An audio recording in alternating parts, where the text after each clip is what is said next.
तो भाई जी आई है हमारे पास एर्टिगा VDI। अब इसमें प्रॉब्लम है कि भाई AC जो है काम करना बंद कर गया है। ये हमने खोला हुआ है, इस चीज़ पे ध्यान बाद में देना, बताऊंगा इसके बारे में भी। लेकिन था क्या सिस्टम कि भाई ब्लोअर ऑन हो जाता है, ब्लोअर के बाद में जो है AC यहाँ से बटन ऑन करते हैं तो यहाँ से जो है सिस्टम भी ऑन हो जाता है, लेकिन AC काम नहीं करता, यानी कि कंप्रेसर ऑन नहीं होता, ठंडी हवा नहीं आती।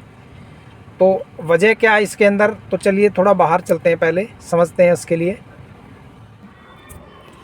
बाहर आए हैं और हमने यहाँ पे बहुत कुछ खुलवाया हुआ है। आगे से बम्पर भी हटाया है, इंटरकूलर होता है यहाँ पे वो भी हटाया है, क्योंकि यहाँ पे कंप्रेसर का जो सिस्टम है वो हाथ चलने की बड़ी दिक्कत थी। और ये वायर वगैरह आप देख रहे हैं, यहाँ पे जॉइंट था वायर का, तो उस कंडीशन में हमने जो है इसका इंटरकूलर हटाया है चेक करने के लिए कि भी पावर है या नहीं है। यहाँ पे कोई क्लच की दिक्कत तो नहीं है कंप्रेसर के ऊपर कि जिससे कंप्रेसर ऑन नहीं हो रहा, लेकिन वो चीज़ हमने चेक कर लिया है। तो अब कैसे कैसे क्या क्या चेक किया है और फॉल्ट कहाँ पे है वो आपको बताएंगे।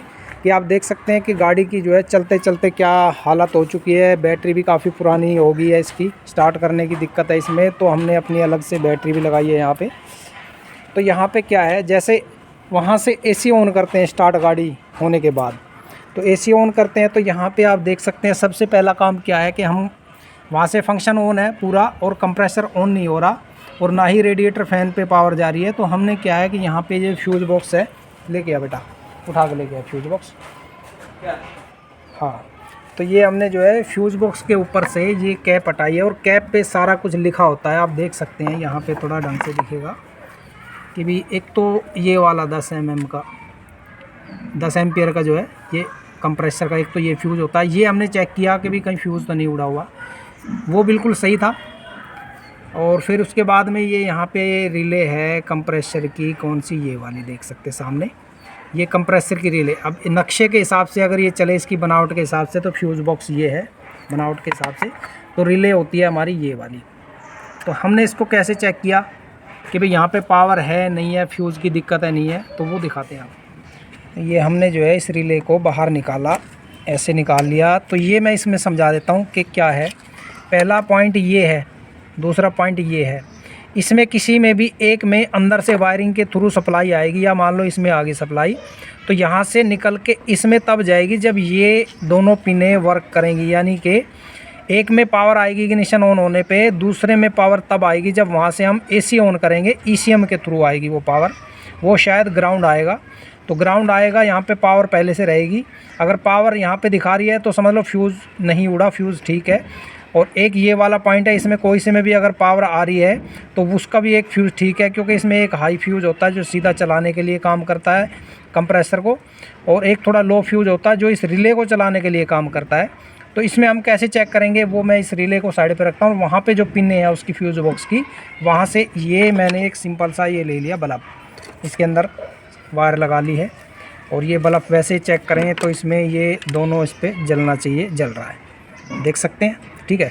अब इसमें थोड़ा आगे कर ले बेटा, यहाँ पे दिखा ले ये। अब इसमें मैंने यहाँ पे लगाया किसी भी एक पॉइंट पे, ये लगा दिया और अर्थ लगाते हैं तो देखते हैं इसमें बल्ब जलता है कि नहीं। इस पे नहीं जल रहा तो दूसरे पे लगाते हैं, नहीं जल रहा, ठीक है। अब इग्निशन ऑन नहीं किया हमने, ये इस पर नहीं जल रहा। जी तू इग्निशन ऑन कर दे, अब ये नहीं जल रहा। अब इग्निशन ऑन कर दे बेटा, अब इग्निशन ऑन हो चुका है। तो ये देख सकते हैं आप, इग्निशन ऑन पे जो है छोटी पिन के अंदर जो है पावर आ रही है वहाँ से, ये आप देख सकते हैं इग्निशन ऑन होने पे। और अब बड़े वाली पे देख लेते हैं लगा के, कोई सी पे एक पे पावर आनी चाहिए, ये आ रही है पावर। तो आप ये देख सकते हैं बड़ी पिन के अंदर पावर आ चुकी है। अब यहाँ से पावर जाएगी तब जब वो ये जो पॉइंट ये बल्ब जल रहा है इसके साथ में यहाँ पे ग्राउंड, दूसरी वाली पे यहाँ पे अगर ग्राउंड आएगा तो ये रिले काम करेगी, और रिले काम करके जो है यहाँ से जो है सिस्टम ऑन करके कंप्रेसर पे पावर भेजेगी।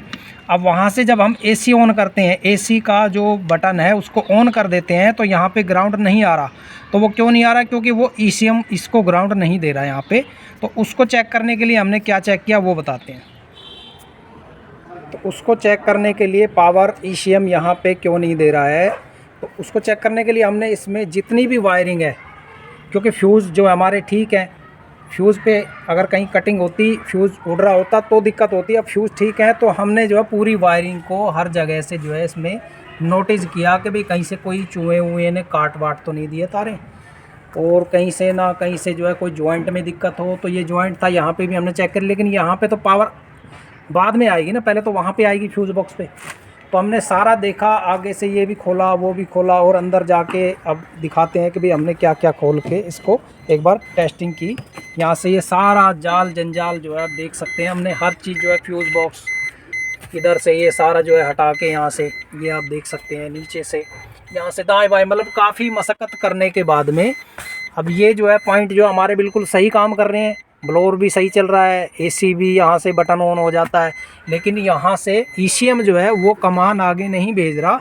तो वो क्यों नहीं भेज रहा? क्योंकि ईसीएम के पास भी कहीं ना कहीं से कमान आती है, तो वो दिखाते हैं आपको।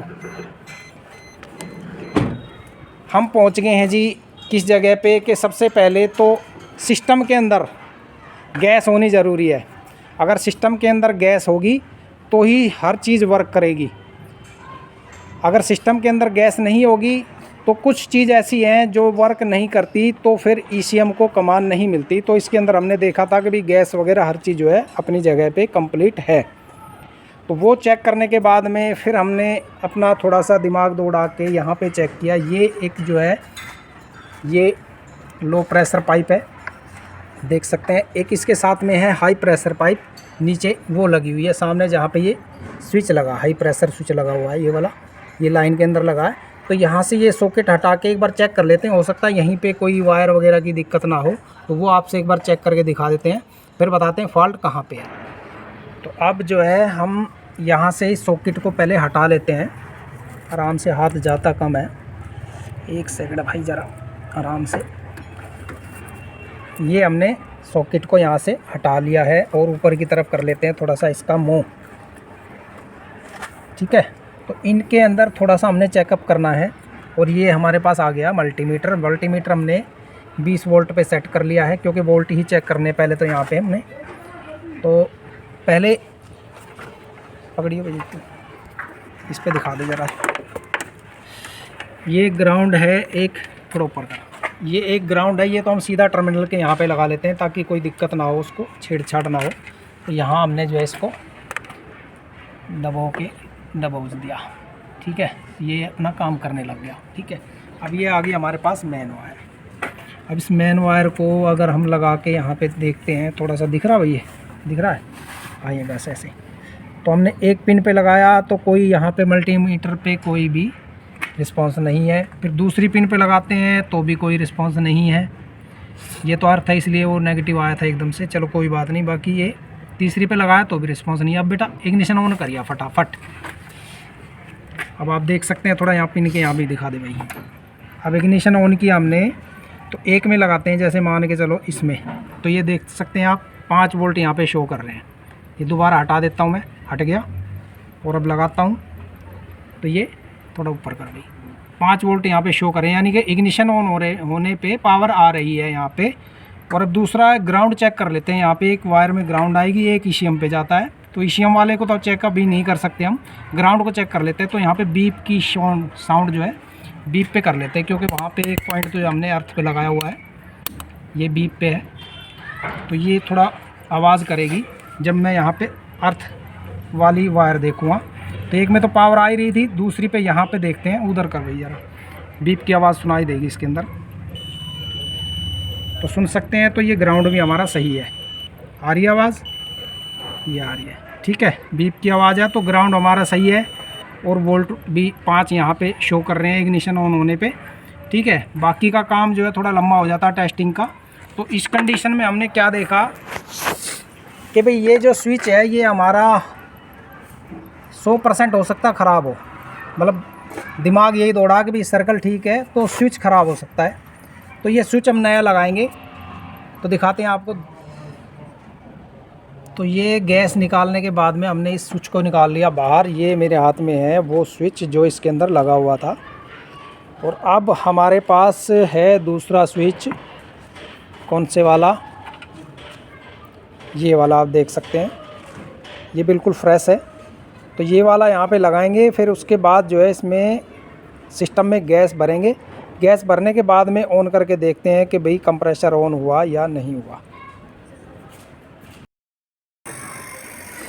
अब ये हमने जो है मीटर एडजस्ट कर लिया है, और ये लो प्रेशर पाइप के अंदर यहाँ पे एक वाल होता है, वाल के साथ में ये अटैचमेंट कर लिए पाइपलाइन की जहाँ से गैस भरती है। अब इसके अंदर हम करेंगे वैक्यूम, क्योंकि प्रेशर लीक तो कहीं से गैस थी नहीं, तो इसलिए प्रेशर तो डालेंगे नहीं, सीधा वैक्यूम ही करेंगे। वैक्यूम करके फिर गैस डालेंगे। और ये आप देख सकते हैं यहाँ हमने वैक्यूम पंप हमारे पास है, ये 2 इसकी पाइपलाइन है, यहाँ से जो है ये वैक्यूम अंदर लेता है, ये आप देख सकते हैं, यहाँ से ये फेंकने वाला है। तो हम इसके अंदर सप्लाई नहीं डालेंगे, सप्लाई जो अंदर से गैस वैक्यूम करेंगे तो वो ऊपर वाला यूज़ करेंगे। यहाँ पे ये आप देख सकते हैं, ये हमने इसमें लगा दिया लाइन में, और ये यहाँ से इसका वाल्व खोल दिया हमने। अब ये जो है सुई आप देख सकते हैं, ये जो है नीचे की तरफ आना शुरू हो जाएगी। जितना जितना इसके अंदर जो भी वैक्यूम गैस वगैरह या कुछ एयर वगैरह लाइन के अंदर सिस्टम के अंदर, वो सारा जो है बाहर आ जाएगा पाइप के थ्रू, और यहाँ से बाहर निकल जाएगा इस प्रेशर के साथ यहाँ से। तो जब ये वैक्यूम हो जाएगी फिर इसके अंदर जो है गैस डालेंगे। अब वैक्यूम हमारी जो है प्रॉपर हो चुकी है, और हमने लगाया है लाइन के अंदर गैस की बोतल। ये आप देख सकते हैं गैस की बोतल हमने लगा ली है, और यहाँ से इसका वाल्व ओपन कर लिया है। और ये आप देख सकते हैं मीटर के अंदर थोड़ी जो है गैस जाएगी अगर धीरे धीरे हम यहाँ से खोलते हैं तो ये जो है लाइन के अंदर जा रही है गैस। इस तरह से जो है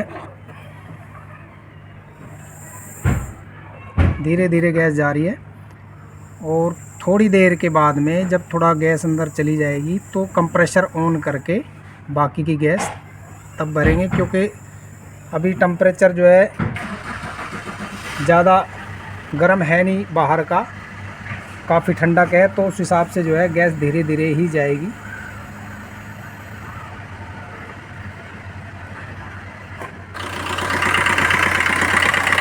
हेड प्रेशर सही है, और एसी बिल्कुल वर्क कर रहा है। गैस कंप्लीट हो चुकी है, अंदर जा चुकी है, और ये हम दिखा सकते हैं आपको कि कंप्रेसर हमारा बिल्कुल ऑन हो चुका है। और बाकी की यहाँ की जो फिटिंग है वो अब कर देंगे। लेकिन एक चीज़ और है, कंडेंसर जो है काफ़ी ख़राब है, धूल मिट्टी कीड़े भी इसमें लगे हुए हैं मच्छर टाइप के, तो इसको जो है हम पानी से वॉश करेंगे, वो कर देंगे और फिटिंग कर देंगे। और यहाँ पे जो है अपना फ़ैन भी वर्क कर रहा है, और हमारी तरफ से जो है इसका काम हो चुका है। तो कैसा लगा काम करने का हमारा तरीका? अगर आपको पसंद आया तो इस वीडियो को लाइक करें, शेयर करें, चैनल को हमारे को सब्सक्राइब करें। तो मिलते हैं हम अपनी नई वीडियो के साथ। धन्यवाद।